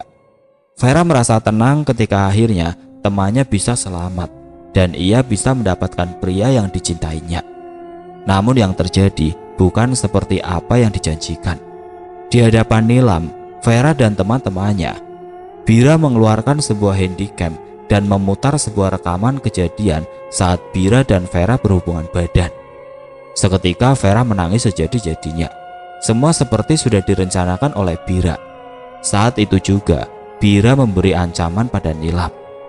Bila tidak ingin menuruti kemauannya, Bira akan menyebarkan rekaman itu dan membuat Vera dan keluarganya malu. Tidak ada pilihan lagi untuk mereka. Vera menangis memohon maaf kepada Nilam. Namun sepertinya Nilam juga sudah lelah dengan semua ini, hingga menuruti keinginan Bira. Dan Nilam berjanji akan menemui Bira di rumah malam besoknya. Saat itu senyum puas terpampang di wajah Bira, seolah sama sekali tidak peduli dengan Vera. Bira pun meninggalkannya di hutan belakang kampus dengan tangisan penyesalan. Sesuai perjanjian mereka, Bira datang pada malam hari ke rumah itu. Bira mengecek pintu rumah tidak terkunci. Ia masuk ke dalam dan benar, Nilam sudah ada di sana. Ia berdiri di ruang tengah menyambut kedatangan Bira dengan dandanan yang paling cantik yang pernah ia lakukan untuk dirinya. Bira terkesima melihat kecantikan Nilam dan sudah membayangkan apa yang akan terjadi setelah ini.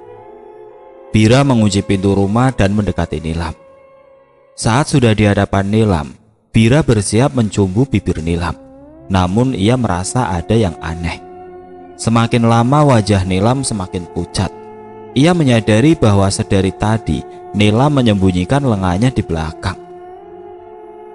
Rupanya, tepat saat kedatangan Bira ke rumah, Nilam segera mengiris pergelangan tangannya untuk mengakhiri hidupnya. Ia tidak sudi bila harus dimiliki oleh seseorang seperti Bira. Tidak berapa lama tubuh Nilam terjatuh dan nafasnya menghilang bersama dengan kesadarannya. Bira merasa kesal dan panik melihat hal itu. Namun kekagumannya akan kecantikan Nilam belum memudar, bahkan saat nyawa Nilam tidak lagi bersatu dengan jasadnya. Seolah masih termakan oleh nafsu, Bira yang gelap mata menyetubuhi jasad Nilam yang sudah tidak bernyawa. Ia juga melampiaskan kekesalannya kepada jasad Nilam, sebuah penghinaan yang keji yang bisa diberikan ke jasad manusia. Setelah sadar dengan apa yang dilakukannya, Bira berusaha menghilangkan barang bukti dengan membersihkan bercak darah yang berceceran dan menggantung jasad Nilam di kamar belakang dan meninggalkannya begitu saja tanpa ada satupun orang yang mengetahui tentang keadaan Nilam. Vera keluar dari kampus dan menghilang setelah kejadian di hutan belakang kampus. Ia tidak berani menunjukkan wajahnya di hadapan teman-temannya lagi. Teman Vera yang lain menganggap Nilam sudah bersama Bira dan tidak bisa berbuat apa-apa lagi. Berbulan-bulan rumah itu kosong dengan jasad Nilam yang masih tergantung. Warga sempat mencium bau busuk, namun tidak menyangka bahwa itu adalah jasad manusia. Sampai akhirnya orang tua Nilam yang khawatir dengan keadaan Nilam pulang dan menemukan jasad Nilam tergantung di kamar. Orang tua Bira mengancam orang tua Nilam agar tidak melakukan otopsi karena mereka pasti bisa menemukan sisa-sisa perbuatan Bira di tubuhnya, hingga akhirnya Nilam dikuburkan tanpa melibatkan warga di sekitar. Tidak kuat dengan kenangan pahit itu, orang tua Nilam pun menjual rumah itu. Mereka pindah keluar pulau agar bisa melupakan kepedihan tentang Nilam dan menghindari serangan-serangan ilmu hitam yang pernah dikirimkan keluarga Bira. Selang 1 tahun tidak terdengar kabar dari Bira dan keluarganya. Beberapa orang pintar yang mengenalnya mendengar kabar bahwa mereka sekeluarga mati mengenaskan karena penyakit yang sesak napas dan membuat kulitnya melepuh dan gatal hingga tidak ada orang yang ingin mendekatinya. Kisah Nilam berhenti sampai di sini hingga tidak ada yang mengetahui tentang kematiannya. Aku mengambil tisu dari tasku dan mengusapkan pada mata Mbak Sarmi yang sudah dibasahi oleh tetesan air mata. Berarti waktu itu Mbak Sarmi mampir ke rumah dan ketemu Mbak Rini untuk melihat Nilam ya? Ucap Mas Danan. Iya Mas, waktu itu Nilam nangis, tapi Mbak gak bisa apa-apa selain mendoakan dan menengok dia, jawab Mbak Sarmi. Mbak jangan sedih ya Mbah, kami akan cari cara supaya Nilam tenang. Nanti kami juga akan sering main ke sini, ucapku. Iya Mbah, di kosanku sepi. Mending aku main ke sini numpang ngopi, tambah Lintang yang seketika menjadi simpatik setelah mendengar cerita Mbak Sarmi. Sekarang sudah jelas apa yang sebenarnya terjadi di rumah itu. Namun kami belum mengerti apa yang harus kami lakukan agar Nilam bisa tenang. Dan mengenai sosok lain selain Nilam, apa akan ikut pergi setelah Nilam tenang? "Sudah Nan," ucap Mas Cahyo. "Wes, jelas semua. Mbah, kami izin pamit dulu ya, keburu malam. Nanti pasti kita mampir ke sini lagi," ucap Mas Danan. "Iya Mbah, bawa pisang yang enak nanti," tambah Mas Cahyo. Kedua orang itu memang sedikit aneh, tapi sepertinya aku sadar bahwa mereka sudah tahu apa yang akan mereka perbuat. Aku pun pamit pada Mbak Sarmi dan berjanji akan sering main ke rumahnya sekedar untuk berbagi cerita dengannya. "Nilam, semoga saja kami menemukan cara yang terbaik untuk membuatmu tenang." Suara motor Lintang menemani perjalananku kembali ke rumah Budi. Kali ini kami lebih banyak melamun daripada ngobrol seperti saat berangkat tadi. Cerita Mbak Sarmi mengenai tragedi Nilam benar-benar membuatku berpikir bahwa betapa beruntungnya hidupku yang tidak harus berurusan dengan hal-hal mengerikan seperti santet yang meneror keluarga Nilam. Ternyata dunia ini tidak hanya luas, tapi juga dalam. Bahkan di sekitar kita pun ada banyak hal yang tidak mampu kita ketahui dan terlalu dalam untuk dijangkau. "Kamu masih kepikiran cerita Mbak Sarmi?" tanya Lintang dengan suaranya yang menyatu dengan angin perjalanan. "Iya, ternyata ada cowok yang kayak begitu ya. Seharusnya pasangan itu ada untuk melengkapi hidup, bukan untuk tujuan mengerikan seperti itu," jawabku. Mendengar suaraku yang sedikit parau, Lintang menghentikan motornya dan menoleh ke arahku.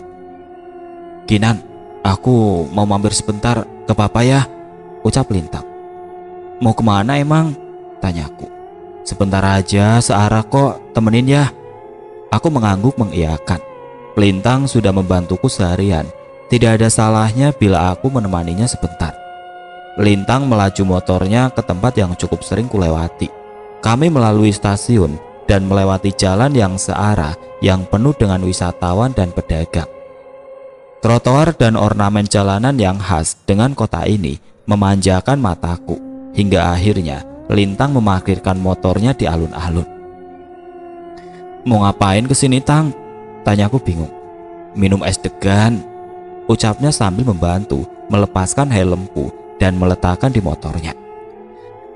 Aku melihatnya terus, mengiranya bercanda, namun ternyata Lintang serius.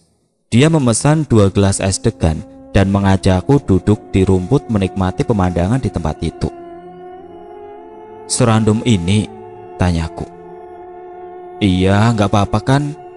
balas Lintang. Aku berkali-kali menoleh pada Lintang, namun sepertinya dia memang hanya bermaksud bersantai dan menikmati pemandangan pohon beringin kembar yang ada di hadapan kami. Tapi mungkin ini ada baiknya. Tepat setelah tegukan pertama, aku seperti merasa beban dan rasa tegang yang aku rasakan terangkat sedikit demi sedikit. "Awas betah," ucap Lintang menggodaku. Aku memukul lengan Lintang sekedar merespon ucapannya.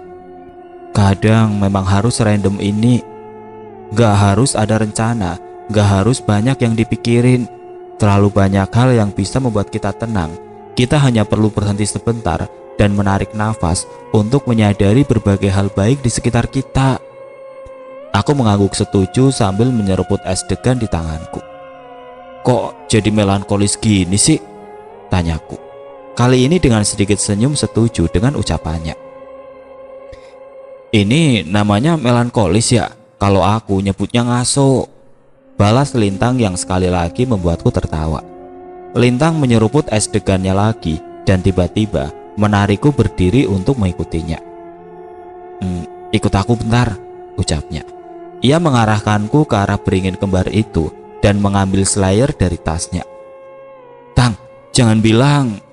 "Shh, udah ngikut aja. Kamu juga penasaran, pengen nyobain kan?"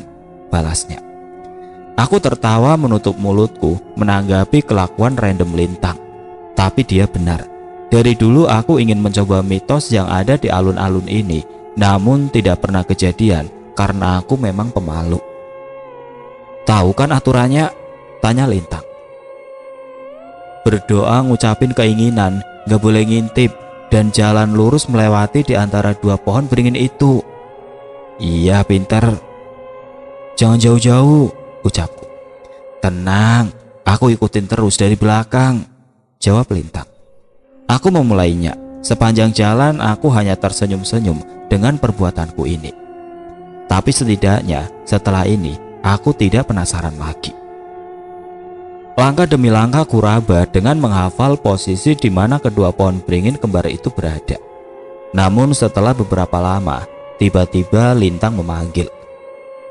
Kinan, mau kemana? Terdengar suaranya sedikit tertawa. Aku membuka penutup mataku dan melihat ke depan. Rupanya posisiku saat ini sudah sangat melenceng jauh hingga hampir menabrak sekumpulan orang. Aku hanya tertawa melihat kegagalanku dan berlari kembali menuju gelas es deganku yang belum habis. Namun tepat sebelum sampai kembali, Lintang menarik tanganku lagi, tepat di tempat aku memulai tantangan ini tadi. Sekali lagi ya, ucap Lintang. Aku mencoba menolak. Tapi Lintang segera memakaikan penutup mata itu lagi padaku. Udah Alang, malu. Tenang, malunya begitu sama aku, ucap Lintang santai. Aku mengikuti permainannya. Namun kali ini aku tidak mendengar suara langkah kaki Lintang di belakang. Aku terus meraba kemana arahku melangkah. Namun aku sudah merasa hasilnya pasti akan sama saja. Kinan, itu suara Lintang. Suaranya cukup jauh di hadapanku. Aku tahu arah suara itu dari mana dan mengikutinya. Sekali lagi Lintang memanggil namaku, dan aku mengikuti kemana arah suara itu hingga tiba-tiba aku terhenti saat menabrak seseorang. Kinan, terdengar suara Lintang di hadapanku. Aku mengambil kesimpulan yang aku tabrak itu adalah Lintang. Kadang hidup ini memang gak bisa ditebak. Bahkan walau kita mencoba mengarahkan sebisa mungkin sesuai dengan harapan kita. Entah saat ini aku sedekat apa dengan Lintang.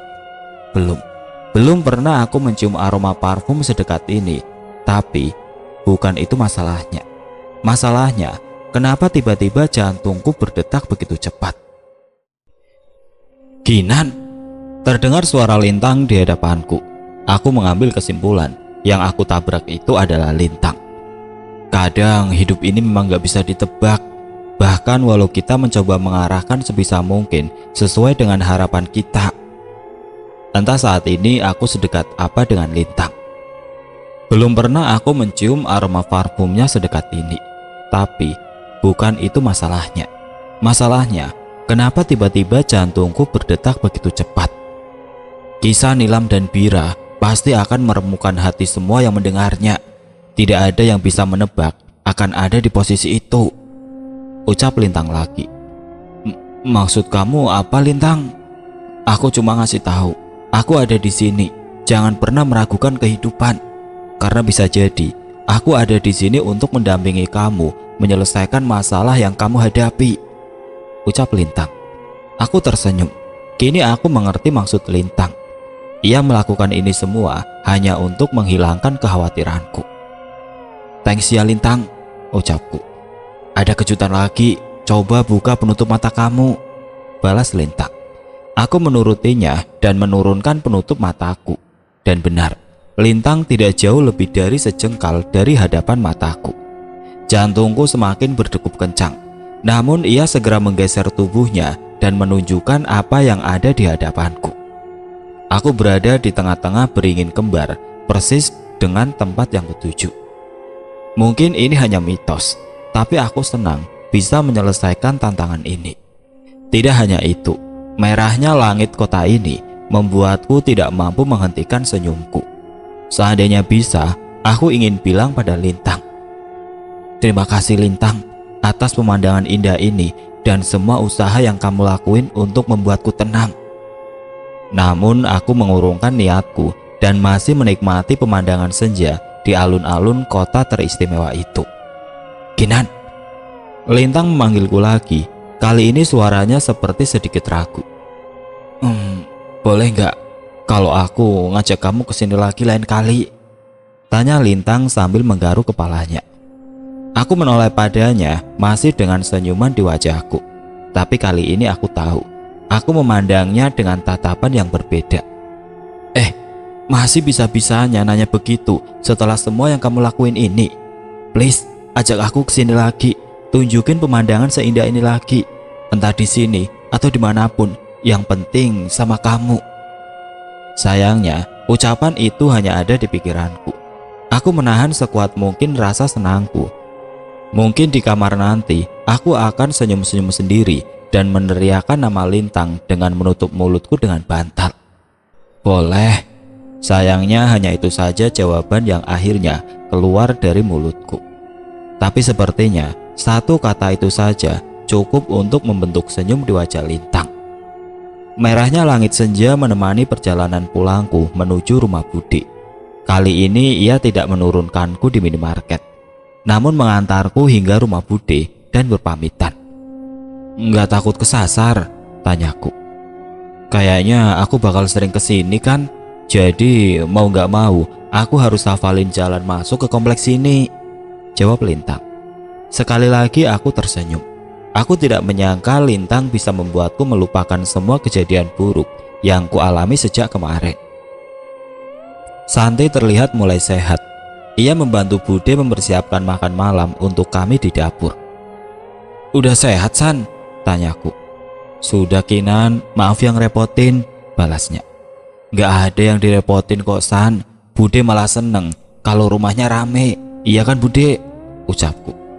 Iya, sebenarnya Kinan sudah Bude minta untuk tinggal di sini saja, tapi dia bilang kampusnya jauh. Maaf ya Bude, tapi tiap libur Kinan pasti pulang ke sini kok. Iya Bude ngerti. Udah, sana bersih-bersih, kita makan. Kami bertiga menikmati makan malam yang tenang, tanpa membahas hal yang membuat kami khawatir sebelum-sebelumnya. Aku hanya bercerita pada Santi bahwa sementara anak-anak kos mengungsi dulu sampai permasalahan di sana benar-benar selesai. Aku tertidur dengan cepat malam itu. Kelelahan yang menumpuk semenjak kemarin malam membuatku lelap dengan seketika. Sayangnya, aku merasakan perasaan aneh yang membuatku terbangun dengan tidak nyaman. Lampu kamar memang sudah dimatikan, tapi dengan adanya lampu dari ruang tengah, aku masih bisa melihat dengan jelas jarum jam menunjukkan pukul 3 pagi saat itu. Saat itu aku menoleh ke arah Santi yang tidur di kasur tambahan di bawah. Namun bukannya dalam posisi tidur, Santi malah terlihat duduk dengan tatapan mata yang kosong. San, gak tidur? Tanyaku. Santi tidak membalas pertanyaanku sama sekali, seolah tidak mendengar suaraku. San, kamu gak apa-apa? Panggilku lagi. Kali ini ia menoleh ke arahku secara perlahan. Aku mulai merasa ada yang aneh dengannya. Santi menoleh sambil tersenyum lebar, memamerkan giginya dan mata yang menatap tajam ke arahku. Suara gemertak terdengar dari giginya yang saling beradu. Aku ingat senyum itu. Senyum itu persis seperti kuntilanak yang berada di kamar Santi. Seketika tubuhku merinding dan tubuhku sulit untuk bergerak. Aku mencoba berteriak, namun entah mengapa tidak ada suara dari pita suaraku. Wajah mengerikan itu memiringkan kepalanya dan memperhatikan mataku baik-baik. Sekilas aku mengira ia akan mendekat, namun yang terjadi malah sebaliknya. Santi kembali merebahkan tubuhnya dan tidur dengan memunggungiku. Aku berniat keluar memanggil Bude, namun aku melihat Santi sekali lagi. Ia tidur dengan tenang, seolah tidak terjadi apapun pada dirinya. Akhirnya aku pun berpikir kembali dan memutuskan untuk kembali tidur dibanding harus membangunkan Bude malam-malam begini. Pagi, setelahnya Santi bangun, seolah tidak terjadi apa-apa dengannya semalam. San, benar udah sehat? Tanya aku memastikan kepadanya sebelum berangkat ke kampus. Udah Kinan, tenang aja, gak usah khawatir, balasnya dengan penuh percaya diri. Melihat responnya, aku berusaha berpikir positif dan bersiap untuk berangkat ke kampus bersama dengan menggunakan motornya.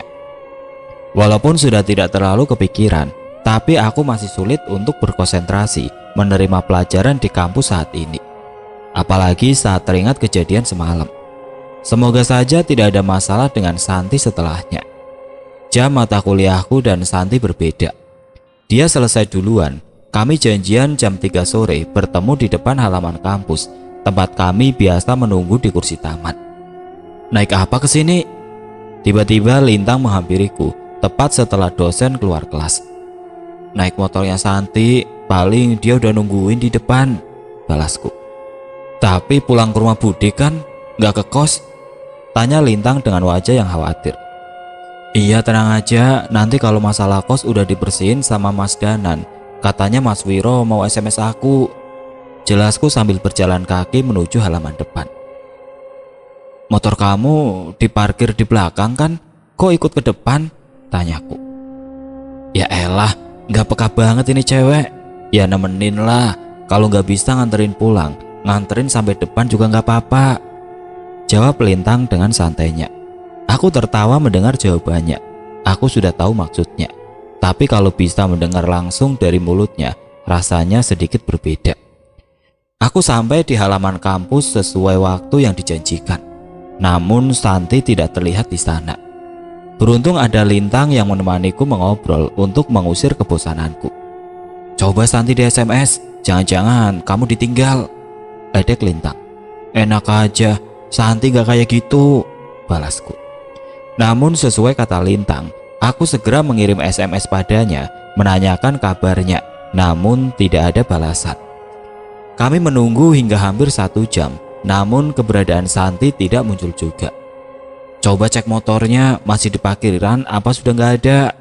Tanya Lintang, seseorang yang meminta bantuan mereka. Tadi aku dan Santi parkir di parkiran depan. Kami pun mengecek keberadaan motor Santi, namun masih terparkir dengan kondisi sama persis seperti tadi pagi kami parkirkan. Masih ada Lintang, tapi kok jam segini dia belum keluar ya? Ucapku heran. Lintang hanya menaikkan bahunya dan menyerahkan minuman botol yang baru saja ia beli. Minum dulu nih, haus kan? Makasih ya Tang.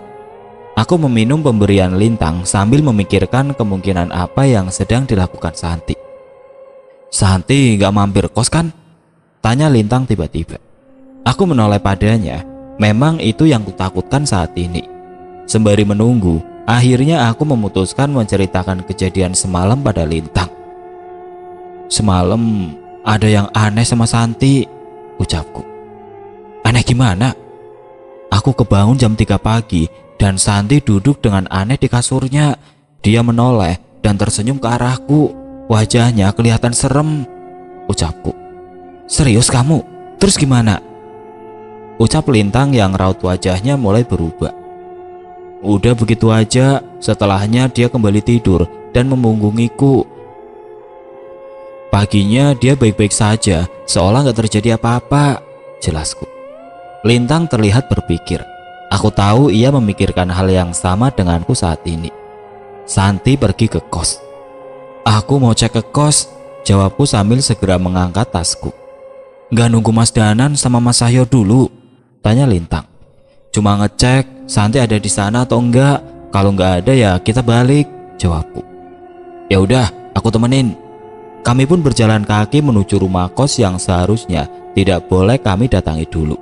Namun rasa kekhawatiranku akan Santi memaksaku untuk memeriksanya. Kunci pagarnya kebuka Kinan, ucap Lintang. Aku memperhatikan ke dalam rumah. Terlihat pintu depan sedikit terbuka, seolah ada orang di dalam rumah ini. Ada orang di dalam Tang, jangan-jangan itu Santi, ucapku. Jangan Kinan, jangan masuk, ucap Lintang. Kali ini aku tidak mendengarkan ucapan Lintang. Rasa khawatirku pada Santi membuatku tidak berpikir panjang dan masuk ke dalam rumah itu.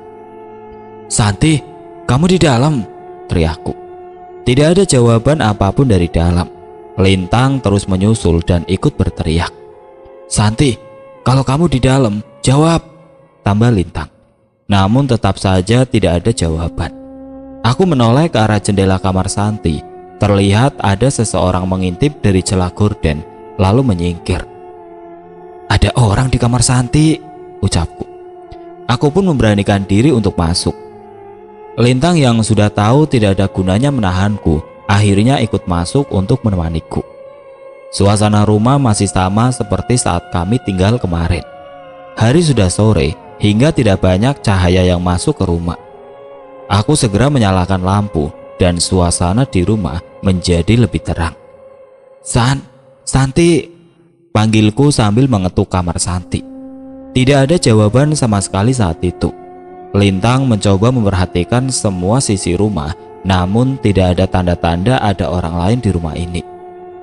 Kamar yang lain pun masih terkunci dari luar, tapi tidak dengan kamar Santi. San, aku masuk ya, ucapku mencoba memastikan apakah ia ada di dalam. Mendengar ucapanku, Lintang langsung mendekat, berjaga-jaga seandainya terjadi sesuatu pada aku. Aku membuka pintu kamar Santi perlahan. Sekilas, aku teringat sosok makhluk yang pernah ada di kamar ini saat aku dan Mas Danan menjemput Santi. Merasakan kegelisahanku, Lintang segera menggenggam salah satu tanganku saat aku membuka pintu kamar Santi. Tidak ada siapa-siapa di kamar itu. Tapi aku yakin sekali ada seseorang yang mengintip dari kamar ini saat kami masih di luar tadi. Gak ada siapa-siapa, Kinan, ucap Lintang. Aku semakin bingung. Kalau Santi tidak ada di rumah ini, berarti dia ada di mana? Perlahan aku keluar meninggalkan kamar Santi. Lintang menutup kembali pintunya, namun sekilas aku kembali merasakan seolah ada sesosok wajah yang memandangku tepat sebelum pintu itu tertutup. Perasaan merinding kembali menyelimuti tubuhku. Seandainya lebih lama di sini, mungkin hal buruk akan terjadi. Kita cabut sekarang, Lintang, ucapku. Lintang setuju. Ia membiarkanku jalan di depan untuk meninggalkan rumah ini. Namun, tepat sebelum sampai pintu, aku mendengar suara dari kamar belakang. Ada suara, Tang, ucapku. Dari kamar belakang ya? Aku mengangguk. Kami pun mengurungkan niat kami untuk kembali dan berpikir untuk mengecek kamar belakang. Kinan, perasaanku gak enak. Kita cari orang lagi aja. Ajak Mas Wiro atau siapa. Lagian sudah mau maghrib, ucap Lintang. Sebenarnya aku setuju. Namun setelahnya terdengar suara seseorang melantunkan lagu dengan menggumam dari kamar belakang. Entah mengapa aku merasakan bahwa itu adalah suara Santi. Itu suara Santi, Tang, gak salah lagi, ucapku. Lintang menghela nafas mendengar reaksiku. Ya udah, kamu nunggu di sini, gak akan aku biarin kamu ke kamar itu, ucap Lintang. Aku pun menuruti ucapan Lintang dan menunggu di dekat pintu rumah. Lintang berjalan mengecek ke kamar belakang. Seiring dengan langkah kaki Lintang, tiba-tiba pintu kamar belakang terbuka perlahan. Suara gumaman Santi terdengar semakin jelas. Aku melihat dari jauh sesuatu yang berada di dalam kamar itu. Itu benar Santi, tapi dia berbeda. Wajahnya terlihat pucat pasi dan sambil tersenyum memainkan sisir di rambutnya. San, kamu ngapain, San? Lintang mencoba mendekati Santi. Namun Santi tidak menjawab dan malah tertawa kecil dan menatapku dari celah pintu. Lintang, dia kesurupan, ucapku. Kita nggak bisa biarin dia kayak begini, ucap Lintang. Aku setuju dengannya. Lintang terlihat setengah mati melawan rasa takutnya dan membaca doa-doa yang cukup panjang. Aku tidak pernah menyangka di balik santainya seorang Lintang, ternyata dia juga cukup hafal doa-doa panjang. Mendengar itu mendadak wajah Santi berubah. Ia terlihat marah dan menatap ke arah Lintang. Santi berdiri dan bersiap menerjang Lintang. Namun ia tertahan saat Lintang kembali mengeraskan doa-doa yang ia baca. Tinggalkan tubuh Santi, perintah Lintang dengan suara yang gemetar. Makhluk di tubuh Santi tidak gentar. Ia terlihat tidak bisa mendekat ke Lintang dan akhirnya berteriak dengan suara-suara aneh dan mencakar tubuhnya sendiri. Bersamaan dengan itu, tiba-tiba terdengar suara pintu bergetar. Aku menoleh ke arah luar dan terlihat sepasang makhluk yang terbungkus kain kafan menatap dari depan kaca jendela, seorang menahan kami untuk keluar. Tubuhku gemetar. Seketika aku merasa kami sudah terjebak di rumah ini. Lintang, di luar ada pocong, ucapku yang segera berjalan mendekati Lintang. Makhluk di tubuh Santi semakin tersenyum melihat kami yang semakin takut. Tidak cukup sampai di situ. Tidak jauh dari posisi Santi, tiba-tiba terdengar suara tangisan bersamaan dengan munculnya sosok wanita dengan wajah mengerikan, dengan tali menggantung di lehernya. Itu roh nilam? Tanya Lintang. Aku memperhatikan lebih jelas semua yang terjadi pada roh itu persis sesuai yang diceritakan Mbak Sarmi. Suasana tempat ini tidak pantas lagi disebut rumah. Saat ini, tempat ini lebih pantas disebut sarang makhluk halus. Kita cari jalan keluar, Kinan. Ada pintu belakang, ucap Lintang. Aku ingin menjawab, namun tiba-tiba suaraku tidak keluar. Tiba-tiba tubuhku panas dingin. Sesuatu seperti ada di sekitarku dan mengelilingiku. Samar-samar terlihat bayangan makhluk yang kulihat di kamar Santi di pikiranku. Aku menoleh pada Santi. Tiba-tiba dia terbaring lemah di lantai kamar dan berusaha untuk berdiri seolah sudah mampu menguasai dirinya.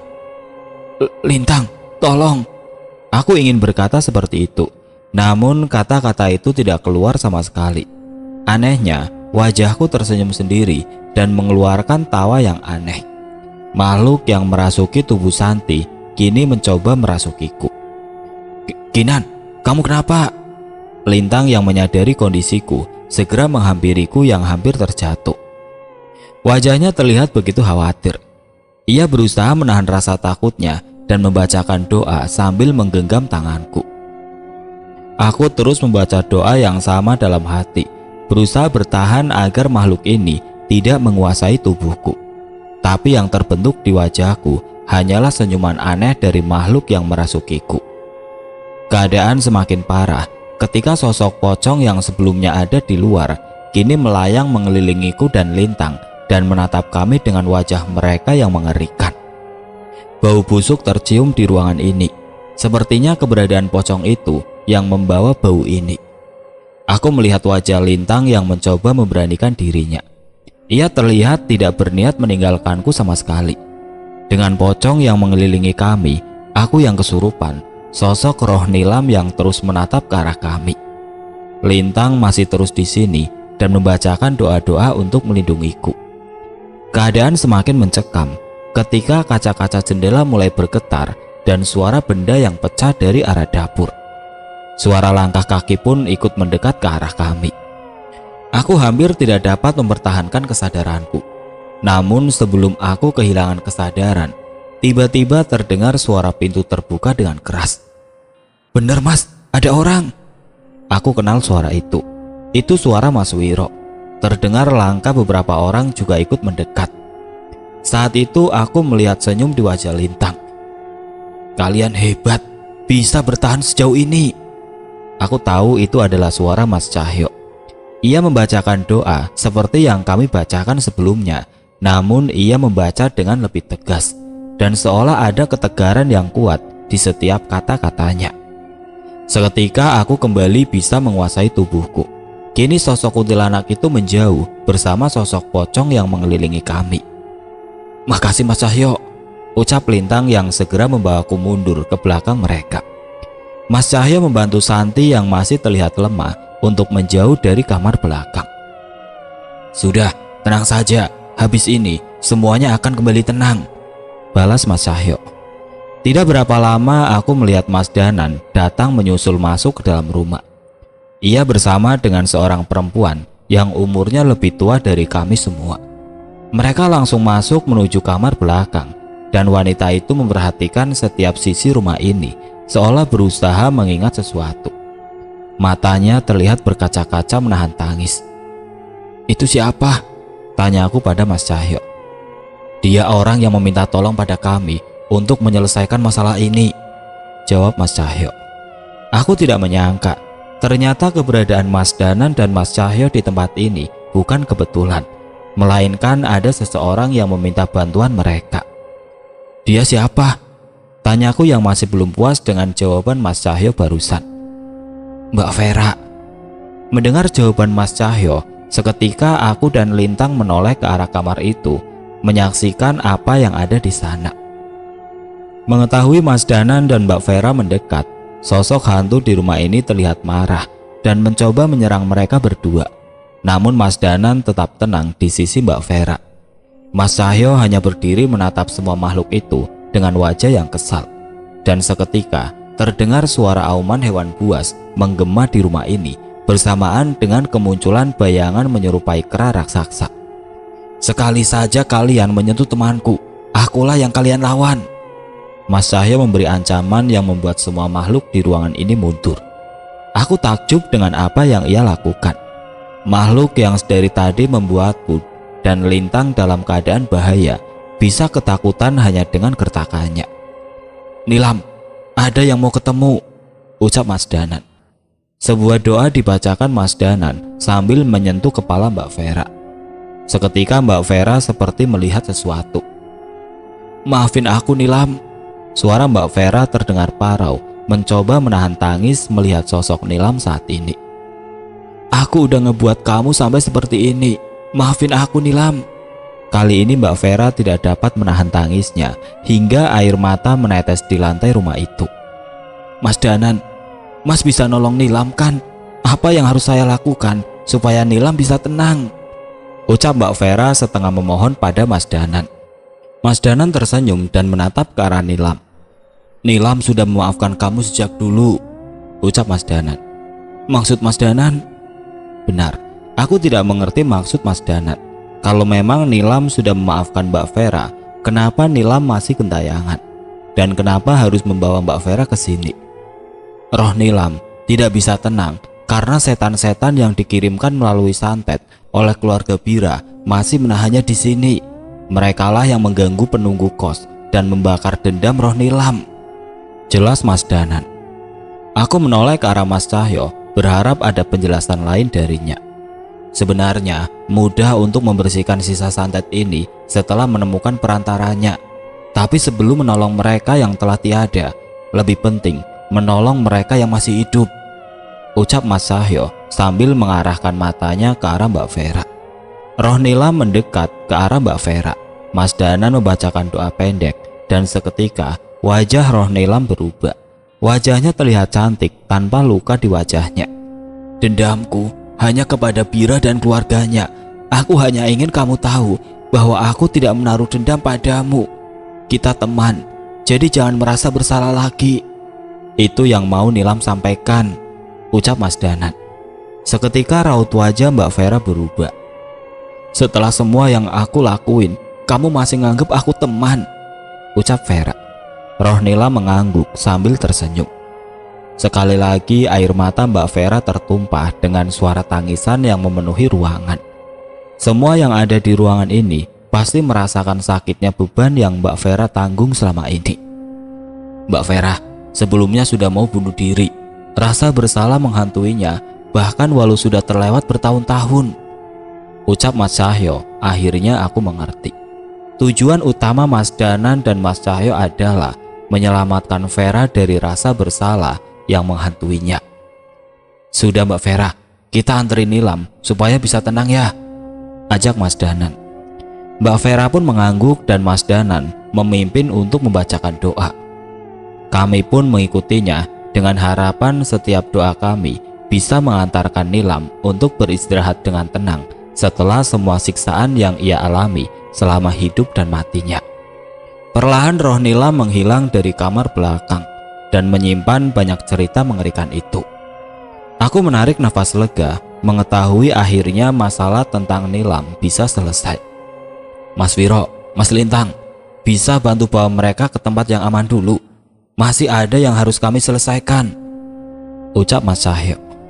Mereka menyanggupi dan membawa aku, Santi, dan Mbak Vera untuk menunggu di angkringan Mas Wiro. Tepat sebelum meninggalkan rumah, sekali lagi aku memperhatikan sekeliling rumah ini. Mungkin saja Mas Cahyo dan Mas Danan ingin membersihkan sisa santet yang dulu dikirimkan Bira dan keluarganya ke rumah ini.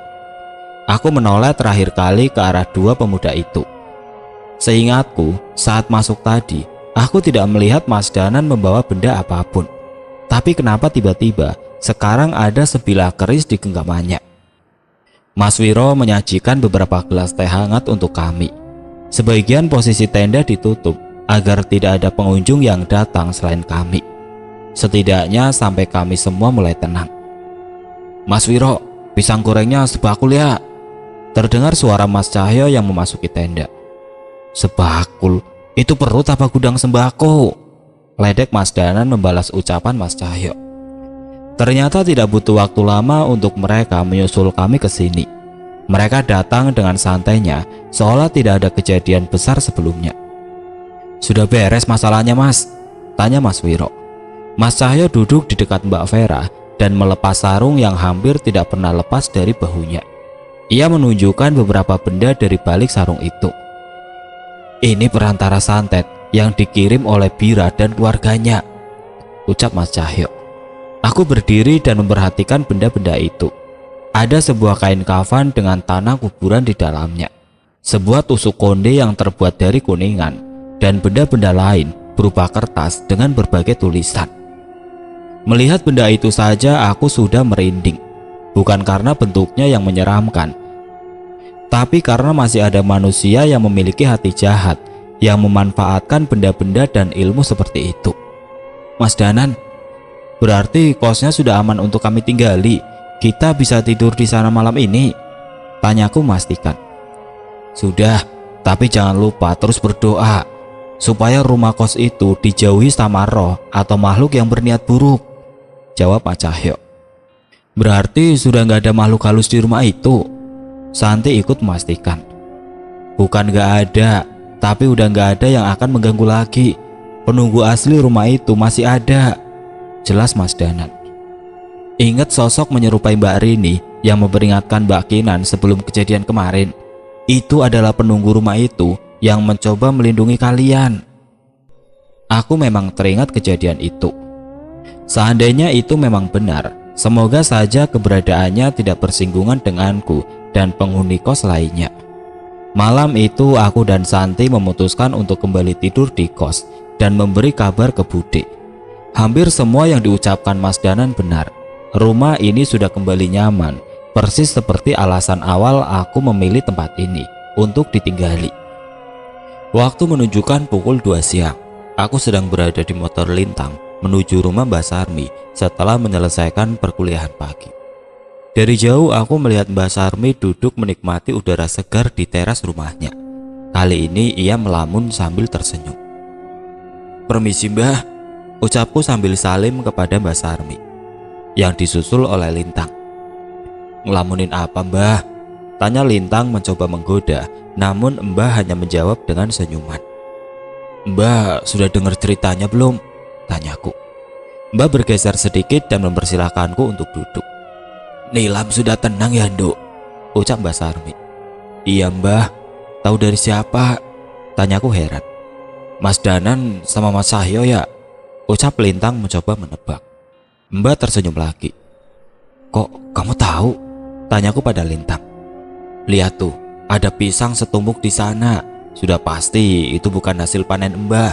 Siapa lagi yang bawa kalau bukan Mas Cahyo?" jawab Lintang. Benar ucapan Lintang. Sudah ada tumpukan pisang yang terlihat di sana, namun aku ragu Mbah bisa menghabiskan itu semua. Kami pun menceritakan kejadian saat menenangkan roh Nilam. Mbah pun memperhatikan ceritaku dengan seksama dan dengan mata yang berkaca-kaca. "Syukur Nduk, kamu sudah bisa tenang di alam sana," ucap Mbak Sarmi sambil beberapa kali menatap langit. Setelah beberapa lama berbincang, terlihat sebuah mobil taksi berhenti di depan rumah Mbok Sarmi. Seorang wanita turun dari sana. Aku memperhatikan wanita itu dan dalam sekejap aku bisa mengenalinya. Itu adalah Mbak Vera. "Wah Kinan, Lintang di sini juga," ucap Mbak Vera yang segera salim ke Mbok Sarmi yang terlihat bingung. "Aku Vera Mbah, temannya Nilam," ucapnya memperkenalkan diri sambil setengah duduk di hadapan Mbak Sarmi.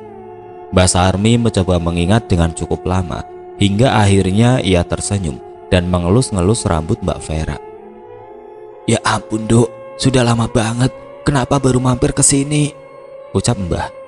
"Maafin Vera Mbah, Vera punya salah sama Nilam, tapi sekarang semua sudah selesai," jelasnya. "Nilam gak marah sama kamu, Mbah pengen bilang itu Dok," Kali ini mata Mbah Sarmi berkaca-kaca lagi. Mbak Vera pun segera memeluk Mbah Sarmi. "Maafin Vera ya Mbah." Tidak banyak kata-kata setelahnya, hanya pelukan hangat dan tetesan air mata yang menular hingga ke mataku sekarang. Kami melanjutkan pertemuan ini dengan obrolan ringan sampai Mbak Vera mengeluarkan sebuah benda. Kebaya berwarna hijau. "Mbah, dulu Nilam pernah bilang ke Vera, dia bilang pengen beliin Mbah kebaya warna hijau. Katanya buat dipakai ke hajatan-hajatan kampung. Ini sekarang Vera bawain," ucap Mbak Vera. "Nilam masih inget Tondo," ucap Mbak Sarmi sambil tersenyum. Mbak Vera hanya mengangguk mengiyakan. Sementara Mbah sudah memeluk kebaya hijau itu dengan wajah yang sumringah. Aku merasa perbincangan mereka akan semakin dalam dan mengajak Lintang untuk meninggalkan mereka. Mungkin kami akan sering mampir ke tempat ini sekedar untuk menikmati ketenangan sambil menemani Mbah Sarmi. "Kita mau kemana habis ini? Alun-alun lagi yuk," tanyaku pada Lintang. Lintang menggeleng. "Terus kemana?" "Ada tempat seru, tapi agak jauh. Kamu siap nggak?" tanya Lintang. Aku mengangguk dengan semangat. "Namanya Bukit Bintang. Habis ini balik ke kos dulu, ambil jaket, terus kita berangkat." "Emangnya mau ngapain kita ke sana?" tanyaku. "Aku cuma pengen nunjukin sama bintang-bintang di sana kalau yang namanya Kinan itu jauh lebih cantik dari bintang manapun yang bisa dilihat di tempat itu," ucap Lintang yang segera menarik tanganku menuju ke motornya. Ya, aku tahu saat ini wajahku sedang memerah. Tidak ada respon lain yang aku pikirkan selain memukul punggungnya dari belakang sambil berteriak, "Dasar Lintang gombal!"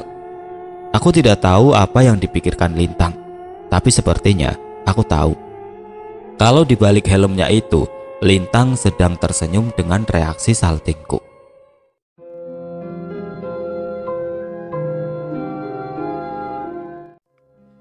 Oke teman-teman, seperti itulah akhir dari kisah ini. Bagaimana menurut kalian tentang kisah ini? Tulis komentar kalian di kolom komentar. Dan bagi teman-teman yang baru bergabung, jangan lupa untuk like, komen, share, serta subscribe channel ini. Dan nantikan kisah-kisah horor berikutnya tetap di channel Berita Mistis. Wassalamualaikum warahmatullahi wabarakatuh.